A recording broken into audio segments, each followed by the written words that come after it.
The wind coming off Lake Michigan in late November didn't just blow, it bit. It carried the scent of wet asphalt and the impending winter, swirling around the towering glass giants of Chicago's Magnificent Mile. For Liam Jackson, a 42-year-old CFO of one of the city's leading green energy firms, the cold was merely a nuisance to be managed between his climate-controlled office and his heated SUV. Liam adjusted the lapel of his charcoal wool coat. He was a man of precision, known for his analytical mind and his unshakable composure. But beneath the tailored suits and the multi-million-dollar spreadsheets, Liam was a hollow shell. 2 years ago, a car accident on a rainy Tuesday had taken his wife Eleanor and their unborn daughter. Since then, Liam lived in a world of silence, punctuated only by the clicking of a keyboard and the hum of the city. He had just left a grueling late-night board meeting. His driver was stuck in traffic 3 blocks away, so Liam decided to walk. He passed the glittering storefronts, their Christmas displays already mocking him with visions of happy families. As he approached a darkened bus stop near a closed department store, he saw a small shadow huddled on a metal bench. It was a girl, perhaps 6 or 7 years old. She wore a thin, oversized denim jacket over a faded floral dress. Her legs, pale and trembling, were tucked under her. Beside her sat a woman, her mother, wrapped in a threadbare blanket, her eyes closed, leaning against the cold glass of the shelter. The woman looked exhausted, her face gaunt, her breathing heavy and labored. Liam tried to walk past.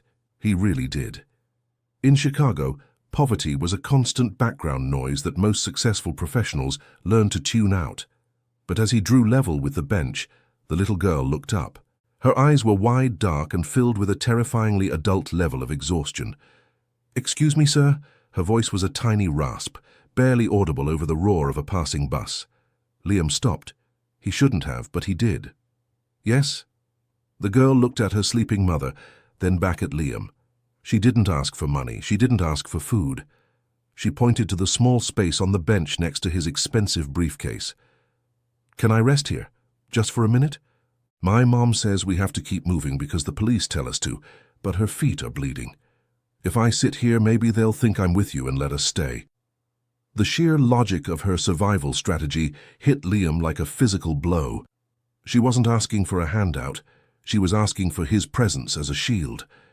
He looked at the mother, whose sleep looked more like a feverish stupor. "Where is your home?" Liam asked, his voice softer than it had been in years. "Home is where the bags are," the girl replied, pointing to 2 plastic grocery sacks tucked under the bench. "I'm Maya. My mom is Sarah. She's just really tired today." Liam looked at his phone. His driver, Marcus, texted, "Sir, I'm right around the corner. Blue Cadillac." He looked at Maya. He looked at Sarah, who was clearly ill. If he left them here, they would freeze. The temperature was dropping to 28 degrees. The CFO in him calculated the risks: liability, safety, social norms. But the husband in him, the man who still had a nursery painted pale yellow in a house he couldn't bring himself to sell, made the choice. "Maya," Liam said, kneeling so he was at her eye level, ignoring the damp pavement on his trousers. "You don't have to rest on a bench. My car is coming. I'm going to help you and your mom get somewhere warm." The girl didn't smile. She just looked at him with a cautious hope that broke his heart. "Is it a place with a door that locks?" "Yes," Liam promised, "a door that locks." When Marcus pulled the Cadillac Escalade to the curb, he didn't even try to hide his shock. He had worked for Liam for 5 years, through the funeral and the dark months that followed. He knew Liam as a man of boundaries. Seeing his boss supporting a shivering, semi-conscious homeless woman while a small child clutched his briefcase was not on the night's agenda. "Mr. Jackson?" Marcus asked, stepping out. "Help me get her in the back, Marcus." "Carefully," Liam commanded. They managed to get Sarah into the plush leather seat. She groaned, her eyes fluttering open for a second. She saw the interior of the luxury vehicle and panicked, her hand flying to Maya's arm. "Maya!" "What? Where?" "It's okay, Mom," Maya whispered, climbing in beside her. "The man is letting us rest. He has a door that locks." Sarah looked at Liam. There was no gratitude in her eyes yet, only the fierce protective instinct of a mother who had been burned by the world too many times. "We can't pay you," she croaked. "I didn't ask you to," Liam said, sliding into the front passenger seat. "Marcus, take us to the Drake Hotel." "No, wait, not a hotel. They don't have an ID. It'll be a mess. Take us to my house." Marcus's eyebrows shot up, but he knew better than to argue when Liam used that tone. "Yes, sir." The drive to the Gold Coast was silent. Liam watched the reflection of the city lights in the window. In the back, Maya was staring out the window, mesmerized by the holiday lights. After a few blocks, the warmth of the car began to do its work. Sarah's head slumped against the headrest, falling into a deep, genuine sleep. Maya, however, stayed awake, her small hand resting on her mother's chest, checking for the rise and fall of her breath. Liam watched the girl in the rearview mirror. She was so small in that large seat. She reminded him of the future he had lost. "How long have you been outside, Maya?" Liam asked quietly. "Since the summer ended," she whispered. "The shelter in the city was scary. Men shouted at night. Mom said it was better to be cold than to be scared, so we stayed in the parks. But then the snow started." Liam felt a surge of anger, not at her but at the world. He spent his days worrying about interest rates and quarterly dividends, while children were choosing between freezing or being terrified. They pulled into the driveway of a stately brownstone. The house was dark, as it always was. Liam didn't believe in smart homes that turned on lights for a ghost. He led them inside. Sarah was awake now, leaning heavily on Liam as they walked through the foyer. The house smelled of cedar and expensive wax, a stark contrast to the damp metallic scent of the street. Maya stood in the center of the foyer, her eyes traveling up the spiraling staircase. She looked at the polished marble floors as if she were afraid her shoes might stain them. "This is too much," Sarah whispered, leaning against a mahogany table. "We shouldn't be here." "You're sick, Sarah," Liam said firmly. "I have a guest suite on the first floor, no stairs. There's a bathroom, clean clothes and a bed. Tomorrow we'll see a doctor. Tonight you rest." He showed them to the room. It was a space Eleanor had decorated for visiting family. It was soft, beige, and smelled of lavender. Maya walked over to the bed and touched the duvet. "Is it real?" she asked. "It's real," Liam said. He left them there, closing the door softly. He went to his kitchen and poured a glass of scotch, his hands shaking. For the first time in 2 years, the silence of the house didn't feel empty. It felt like a vigil. Liam didn't sleep much. He sat in his study, the glow of his laptop screen illuminating his face, but he wasn't looking at spreadsheets. He was researching pneumonia symptoms and emergency housing for families. At 7 a.m. he heard a soft sound from the hallway. He opened his door to find Maya standing there. She looked different in the light of day. Her hair was a tangled mess of blonde knots, and her face was smudged with dirt, but her eyes were still sharp. "Mum is still sleeping," she said. "She's very hot." Liam immediately went to the guest suite. Sarah was flushed, her forehead burning. She was caught in a fever dream, murmuring about the rent and the car. Liam called his private physician, Dr. Aris, a man he paid a significant retainer to precisely for moments like this, though the doctor usually treated Liam's stress-induced migraines, not a homeless woman's pneumonia. "I need you at my house, David. Now." "It's an emergency," Liam said. While they waited for the doctor, Liam took Maya to the kitchen. He realized he didn't have kid food. His fridge was a desert of kale, artisan yogurt, and bottled water. "Do you like eggs?" he asked. "I like anything," Maya said.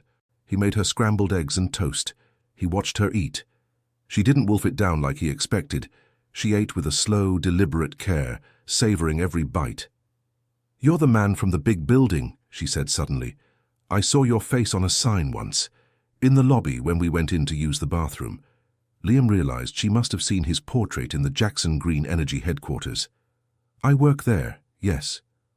"Are you a king?" she asked innocently. Liam laughed, a dry, rusty sound that felt foreign in his chest. "No, Maya, I'm just a man who's good at math." "Math is hard," she decided. "Mom says math is why we lost the house, because the numbers didn't add up anymore." The simplicity of her statement hit him. For Liam, numbers not adding up meant a bad fiscal year. For her, it meant the end of the world. Dr. Aris arrived 20 minutes later. He was a professional, but he couldn't hide his confusion. Liam pulled him aside. "She's a guest. Treat her with the best care possible. I want a full workup, medicine, whatever she needs. Money is no object." The doctor spent an hour in the room. When he came out, he looked grim. "It's a severe respiratory infection. Not quite pneumonia yet, but close. She's malnourished and exhausted. She needs rest, high-calorie meals, and these antibiotics. But more than that, Liam, she needs stability. Her body is shutting down because of the stress." "She'll stay here," Liam said without hesitation. "For how long?" Aris asked. "You know you can't just adopt a crisis, Liam. There are social services, protocols." "I know the protocols," Liam snapped, his CFO persona returning. "I also know that if she goes to a state-run shelter right now, she'll be back on the street in a week. She stays here until she's well. I'll handle the rest." As the doctor left, Liam saw Maya standing by the stairs, having overheard everything. "Are you going to call the police?" she asked, her voice trembling for the first time. Liam walked over and knelt again. He hated that she associated help with the police. "No," he said, "no police. I'm going to call a friend who knows how to fix the numbers so they add up again. You and your mom are safe." As the days passed, the brownstone began to transform. Sarah's fever broke on the third day, but she remained weak. She was a woman of 35 who looked 50. When she was finally able to sit up and talk, Liam sat with her. "I'm Sarah Miller," she said, her voice still raspy. "I was a teacher's assistant in Peoria. My husband, he was a contractor. He fell. No insurance. The medical bills ate everything. Then he passed and the house followed. I tried, Mr. Jackson. I swear I tried." "I believe you," Liam said. He saw the shame in her eyes, the heavy, suffocating shame of someone who had fallen from the middle class into the abyss. It was a shame, he understood, though his was different. His was the shame of the survivor. "Why are you doing this?" she asked. "People like you. You usually look through us, like we're made of glass." Liam looked at a framed photo on his desk. It was Elena laughing at a summer gala. "Because for a long time I've felt like I was made of glass too. I had everything, and then I had nothing that mattered. Helping you, it makes the house feel less like a tomb." While Sarah recovered, Liam found himself becoming an accidental father figure. He took Maya to a nearby boutique and bought her clothes, warm sweaters, sturdy boots, and a bright red coat. "Red is my favorite," she whispered, stroking the sleeve. "It's the color of hearts." He also hired a private tutor to come to the house. He discovered that Maya hadn't been in school for 6 months. She was brilliant, absorbing information like a sponge, but she was terrified of being found out. One afternoon, Liam was working in his home office when he heard a crash. He ran to the living room to find Maya standing over a shattered porcelain vase. It was a Ming-style piece that Elena had bought in London. It was worth more than Sarah's lost house. Maya was hyperventilating. I'm sorry, please don't put us back outside. I'll fix it, I'll work, I'll—" She was shaking so hard she couldn't breathe. Liam saw the trauma of her life manifested in that moment, the fear that one mistake would cost her her safety. He walked over, ignored the shards of expensive porcelain, and did something he hadn't done in years. He pulled the little girl into a hug. "It's just a jar, Maya," he said into her hair. "It's just dirt and paint. You are more important than 1,000 vases." She sobbed into his chest, her small hands clutching his shirt. Liam felt a lump in his throat. He realized then that he wasn't just helping them. He was beginning to need them. The silence of the house was being replaced by the sound of a child's breath and the soft footsteps of a woman reclaiming her life. But he knew the world wouldn't let them stay in this bubble forever. His legal team was already asking questions about the unauthorized guests, and Sarah's past was starting to catch up with her in the form of old debts and a system that didn't like miracles. By the second week, Sarah was walking around the house. She insisted on helping the housekeeper, Mrs. Gable, despite Liam's protests. "I need to work, Liam," she said. "I need to feel like a person again." Liam watched her. She was regaining her color. She was a beautiful woman, with a quiet strength that reminded him of the resilient plants he grew in his office. But the peace was shattered when a knock came at the door. It wasn't a guest, it was a process server. "Sarah Miller?" the man asked. Sarah paled, stepping back into the shadow of the foyer. Liam stepped forward, taking the papers. It was a summons. A debt collection agency from her old life had tracked her down via the medical records from Dr. Aris's visit, which had been filed through insurance.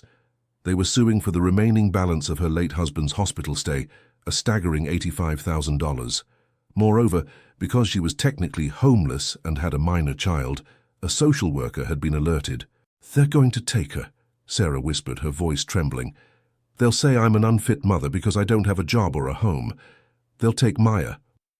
Liam's eyes turned to cold steel. He was the CFO of a multi-billion-dollar company. He dealt with predatory entities for breakfast. "They won't take anyone," Liam said. He picked up his phone and called the best family lawyer in the city, a woman named Claire, who usually handled high-profile divorces. "Claire, I need a shield," Liam said. "I have a mother and child under my roof. The system is trying to chew them up. I want you to file for an emergency stay. And Claire, tell that collection agency that if they ever contact Sarah Miller again, I will buy their parent company and fire every person who signed that summons." "Liam," Claire's voice was cautious. "What is this? Are you involved with this woman?" "I'm her friend," Liam said, "and I'm Maya's. I'm their protector. Just do it." That evening, the house felt tense. Sarah sat on the edge of the sofa, her bags packed. "We should leave, Liam. We're bringing trouble to your door. You've been so kind, but we don't belong in this world." "You belong wherever you are safe," Liam replied. He sat down across from her. "Sarah, when my wife died, I stopped living. I just existed. These last 2 weeks, having Maya run through the halls, seeing you get stronger. It's the first time I've felt like a human being in 2 years. You aren't trouble. You're life. And I'm not letting life walk out that door into a Chicago winter." Maya came into the room holding a drawing. It was a picture of the brownstone, but she had drawn a giant smiling man standing over the roof with his arms spread wide, protecting it. "That's you," she said, handing it to Liam. Liam looked at the drawing. He looked at Sarah. He realized that the CFO didn't have a plan for this. There was no spreadsheet for love or redemption. He was improvising, and for the first time in his life, he wasn't afraid of the unknown. The news of Liam's charity project began to leak. In the high-stakes world of Chicago finance, rumors spread like wildfire. At the Jackson Green Energy headquarters, the board of directors was concerned. They saw Liam's sudden interest in a homeless woman and her child as a sign of emotional instability, a grief-induced breakdown. Liam was called into an emergency board meeting. The chairman, an older man named Harrison, who'd been a friend of Liam's father, looked at him with pity. "Liam, we've heard you've taken in some transients," Harrison said, leaning over the mahogany table. "While we admire your philanthropy, the optics are concerning. There are rumors of legal battles, debt collectors, and it's messy. We need our CFO focused on the IPO, not playing social worker." Liam stood up. He felt a calm he hadn't felt in years. "Harrison, for 10 years I've made this company billions. I have optimized every cent. But I realized recently that I forgot how to value things that can't be put on a balance sheet." "We're worried about your judgment," another board member added. "My judgment is better than ever," Liam countered. "I'm seeing the world clearly for the first time. If this board thinks that showing basic human decency to a family in need makes me unfit for my job, then perhaps I am overqualified for this company." A stunned silence fell over the room. "I'm taking a leave of absence," Liam continued. "Effective immediately. I have a more important merger to attend to, the survival of a family." He walked out, leaving his keycard on the table. As he drove home, he felt a weight lift. He wasn't just Liam Jackson, the CFO. He was Liam Jackson, the man who was going to make sure Maya never had to ask, "Can I rest here?" ever again. When he arrived home, he found Maya and Sarah in the kitchen. They were baking cookies with Mrs. Gable. The kitchen was covered in flour, and the air smelled of sugar and vanilla. "Liam!" Maya cried, running to him. "Look, I made a star." He picked her up and swung her around. Sarah looked at him, noticing he wasn't wearing his tie. "You're home early." "I quit," Liam said, smiling. "Or took a leave, it doesn't matter. What matters is that I'm here." Sarah walked over, her eyes searching his. "You did that for us?" "I did it for me," he admitted. "I realized I'd been working for a ghost. I want to work for something real now." That night, for the first time, they all sat down to a family dinner. It wasn't a guest and a host. It was three people, scarred by life, finding a way to heal together. But the legal battle was looming. The social worker was scheduled to visit the next morning. The morning arrived with a grey, heavy sky that threatened snow, a typical late autumn day in Chicago. Inside the Jackson brownstone, the atmosphere was thick with a different kind of tension. Liam Jackson, usually the master of high-stakes negotiations, found his palms slightly damp. He paced the marble foyer, his eyes tracking the minute hand of the grandfather clock. At 9 a.m. sharp, the heavy brass knocker sounded. Marcus opened the door to reveal Miss Henderson. She was a woman etched by the harsh realities of the Cook County social system. Her coat was functional rather than fashionable, and her eyes held the weary look of someone who had seen too much human suffering. She clutched a battered leather clipboard like a shield. "Mr. Jackson," she began, her voice professional but skeptical as she looked at the soaring ceilings and the original artwork lining the walls. "I'm here regarding the case of Maya Miller. I'll be honest, my office received a tip about a minor residing in a private residence under unconventional circumstances." Liam led her into the formal living room where Sarah was waiting. Sarah had spent the morning trying to steady her hands. She wore a modest navy blue professional dress that Liam had encouraged her to buy, not as a gift of charity, but as an investment in her future. She looked every bit the capable woman she was, though her eyes betrayed a flickering fear of being cast back into the cold. "This is Sarah Miller, Maya's mother," Liam introduced. Ms. Henderson sat on the edge of a velvet armchair, refusing tea. "An unusual situation, to say the least. Usually, when we track families who have fallen off the grid, we find them in overcrowded shelters, or worse, the underside of the L-train tracks. A Gold Coast mansion is a first for my department. I am providing Mrs. Miller and her daughter with a stable environment," Liam said, his voice taking on the firm, authoritative tone he used with board members. "Sarah is recovering from a severe respiratory infection. I have engaged legal counsel to clear her predatory debts. She isn't a case, Miss Henderson. She is a person." "And what is your role in this, Mr. Jackson?" the social worker asked, her pen hovering over a form. "Are you a relative? A romantic partner? The state needs a clear definition of the household dynamic to ensure the child isn't in a volatile situation." Liam looked at Sarah. He saw her swallow hard. He realized that calling her a guest felt like an insult, yet calling her his girlfriend felt premature for the dignity she deserved. "I am their advocate," Liam said clearly. "I am the man who realized that my wealth was meaningless if it couldn't provide a roof for a child who had nowhere to go. I have established a trust for Maya's education. I am her legal sponsor." The interview grew more intense as Ms. Henderson spoke with Sarah alone. Sarah didn't hide the truth. She spoke of the night on the bench, the feeling of her lungs burning with ice, and the moment Liam stepped into their lives. "He didn't look at us like we were trash," Sarah whispered. "He looked at us like we were his own family." Finally, Ms. Henderson visited the library. Maya was curled up in a large leather chair, the fireplace crackling nearby. She was reading a book about space. "Do you like it here, Maya?"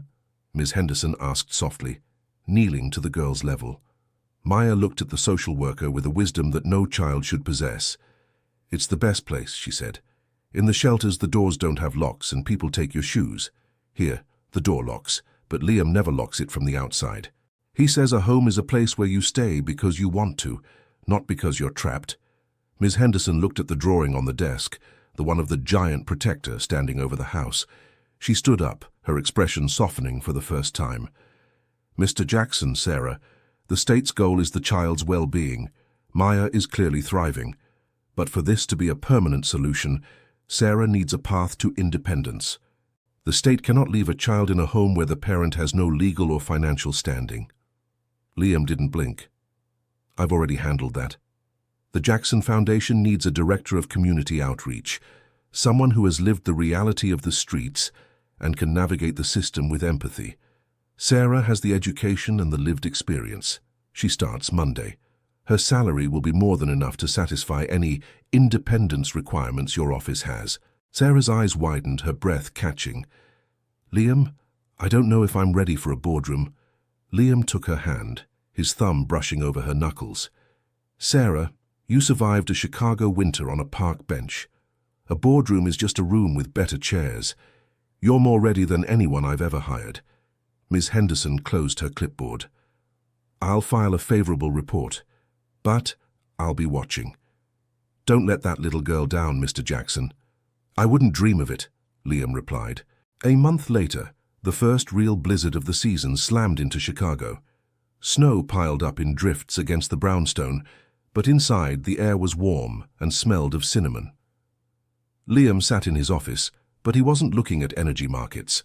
He was watching the security feed of the front gate, waiting for the foundation's car to bring Sarah home. The widowed CFO had become a bit of a local legend. The tabloids had tried to spin a scandalous story, but the truth was too wholesome for them to maintain interest.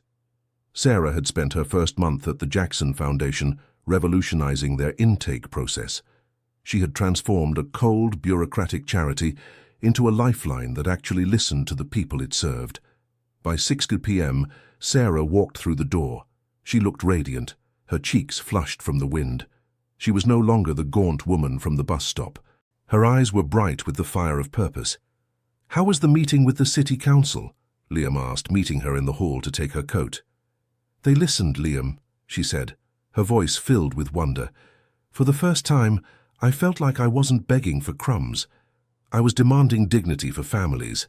We got the funding for the new shelter on the south side." She was earning her own way now. The debt collectors were gone, silenced by Liam's legal team. She was a woman of means, a woman of standing. But as the evening progressed, a quiet tension grew between them. After Maya had been tucked into bed, her room now a sanctuary of stuffed animals and books, Liam found Sarah on the glass-enclosed balcony. The city lights were blurred by the falling snow. "I found a place today," Sarah said, her voice barely a whisper. "An apartment on 5th. It's near a good school for Maya. It's small, but I can afford the rent on my own." Liam felt a sudden sharp ache in his chest, a coldness that had nothing to do with the weather. "I see, it's a nice area."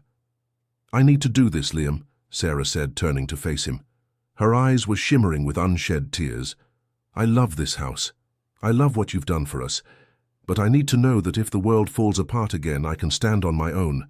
I need to be a mother who provides for her daughter, not a guest who relies on a king." Liam walked to the railing, looking out at the skyline he had spent his life building.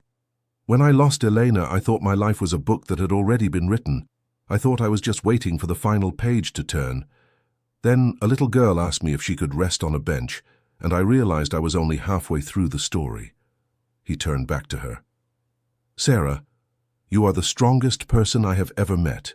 You don't have to prove your independence to me. I see it every day. If you want that apartment, I will help you move. I will buy the whole building to make sure your landlord never bothers you.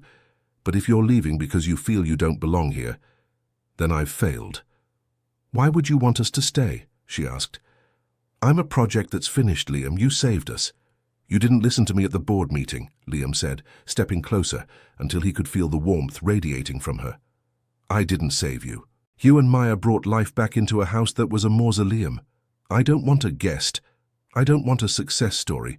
I want a partner." He reached into the pocket of his cardigan. He pulled out a small, velvet-lined box. Inside was a gold key, intricately carved with the Jackson family crest. "This is the master key to this house," Liam said. "It opens every door, including the one to my heart. I don't want you to stay because you have to. I want you to stay because this is your home. Not as Sarah Miller, the woman from the bench, but as Sarah, the woman I love." Sarah took the key, her fingers trembling. She looked up at him, the tears finally spilling over. "I've spent so long looking for a door that locks," she sobbed. "I never thought I'd find one that was already open." She leaned in and they shared their first real kiss, not a kiss of desperation or gratitude, but a kiss of deep, soul-stirring hope. Outside, the Chicago wind howled, but inside the brownstone, the silence was finally replaced by the sound of two hearts beating in unison. 6 months later, the Chicago Botanic Garden was transformed into a sea of white and green. The June air was soft, carrying the scent of blooming peonies and lake water. It was a private ceremony, far removed from the flashing bulbs of the paparazzi. Liam stood at the altar under a canopy of wisteria. He looked younger, the deep lines of grief that had once etched his face replaced by a calm, steady joy. He checked his watch, a habit of a CFO, but he was smiling. Marcus stood by his side as best man. "Relax, sir," the driver whispered. "She's not going anywhere. She's found her home." The music shifted to a soft, melodic piano piece. First came Maya. She was a vision in a white lace dress, her hair adorned with a crown of fresh daisies. She didn't walk. She practically floated down the aisle, tossing petals with a mischievous grin. She stopped at the altar and gave Liam a high five before taking her place. Then the garden went silent as Sarah appeared. She wore a gown of ivory silk that flowed behind her like a river. She looked powerful, a woman who had walked through the fire and come out forged in gold. As she reached Liam, he took her hands, and for a moment, the rest of the world vanished. "I didn't believe in fairy tales," Liam said as they exchanged vows. His voice was thick with an emotion he didn't try to hide. "I thought the world was a series of transactions and losses. I thought I was a man defined by what I had lost. But then I met a woman who had nothing, yet possessed a wealth of spirit I couldn't comprehend. Sarah, you taught me that the only true value in this life is the safety we provide for one another." Sarah looked at him, her eyes shining. "Liam, you gave us a door that locks, but you did something much more important. You gave me a reason to keep it open. You didn't just give us a house, you gave us a future. I promise to spend the rest of my life making sure you never feel the cold again." When the officiant pronounced them husband and wife, Maya didn't wait for an invitation. She sprinted forward, wrapping her arms around both of their waists. They stood there as a family of three, a living testament to the fact that sometimes the most beautiful things grow from the harshest soil. The reception was held under a massive tent as the Chicago sunset turned the sky into a palette of purple and orange. There were no corporate speeches, no talk of dividends. Instead, there was laughter. Mrs. Gable danced with Marcus. Dr. Aris toasted to "the best medicine I've ever seen prescribed." As the night deepened, Liam took Sarah to the edge of the garden away from the music. "Are you happy?" he asked, pulling her close. "I'm more than happy, Liam," she said, resting her head on his shoulder. "I'm safe, and for the first time in my life I'm not waiting for the other shoe to drop." "It won't," Liam promised. "From now on, the only shoes dropping in our house will be Maya's when she's too tired from playing." They looked up at the stars, the same stars that had looked down on them when they were strangers in the cold. The world was still the same, vast, unpredictable, and sometimes cruel, but they were no longer alone in it. 1 year had passed since that fateful, freezing night on Michigan Avenue. Chicago was once again gripped by the icy hand of November. The wind whipped through the canyons of skyscrapers, and the holiday lights were being strung up along the magnificent Mile. Liam, Sarah, and Maya walked down the street together. They were a striking family, bundled in thick wool coats, their breath blooming in the air like small clouds. Maya held Liam's hand on one side and Sarah's on the other, swinging her legs as she walked. They reached the bus stop. The same metal bench sat there, looking just as cold and indifferent as it had a year ago. Liam stopped. He looked at the spot where he had first seen the small, shivering shadow of a girl who had changed his life. He remembered the weight of his briefcase, the hollow feeling in his chest, and the way the world had felt like a grey, meaningless machine. "What are you doing, Daddy?" Maya asked. She had been officially adopted 3 months ago, and the word Daddy still sent a jolt of pure joy through Liam's heart. "Just taking a second to remember, honey," Liam said. He stepped toward the shelter. On the side of the glass, a small, elegant bronze plaque had been installed. Liam had fought the city council for months to get it approved. It was simple and understated. To those who are tired, you are seen, you are valued. This is a place to rest, but it is not the end of your journey. Below the inscription was the direct 24-hour emergency number for the Jackson Foundation's Safe Passage program, a network of apartments and medical services Sarah had built from the ground up. As they stood there, a young man sat down on the bench. He looked exhausted, his thin jacket soaked by the sleet. He looked like he was at the end of his rope. He noticed the plaque. He stared at it for a long time, his lips moving as he read the words. Then he looked at the phone number. He reached into his pocket and pulled out a cracked smartphone. With trembling fingers, he began to dial. Liam felt Sarah's hand slip into his, her grip tight and warm. "You did good, Liam," she whispered, her eyes fixed on the young man who was now talking into his phone, a look of cautious hope beginning to dawn on his face. "We did good," Liam corrected. "We took a cold bench and turned it into a bridge." They watched for a moment as a Jackson Foundation van, driven by a man Marcus had personally trained, pulled up to the curb to collect the young man. The cycle of healing had begun again. Maya tugged on their arms. "Can we go home now?" "Mrs. Gable is making hot chocolate." "Yes, Maya," Liam laughed, picking her up and settling her on his shoulder. "Let's go home." They walked away from the bench, their figures disappearing into the swirling Chicago snow. The widowed CFO was a ghost of the past. In his place stood a man who knew that true wealth wasn't measured in the height of a skyscraper or the balance of a bank account. It was measured in the warmth of a hand held in the dark, and the knowledge that no matter how cold the world got, no one had to face the winter alone. The city of Chicago roared on around them, a symphony of sirens, wind, and movement. But for one family, the numbers finally added up to something perfect. They had found the only thing that could truly conquer the night, a love that acts as a door that never, ever locks from the outside.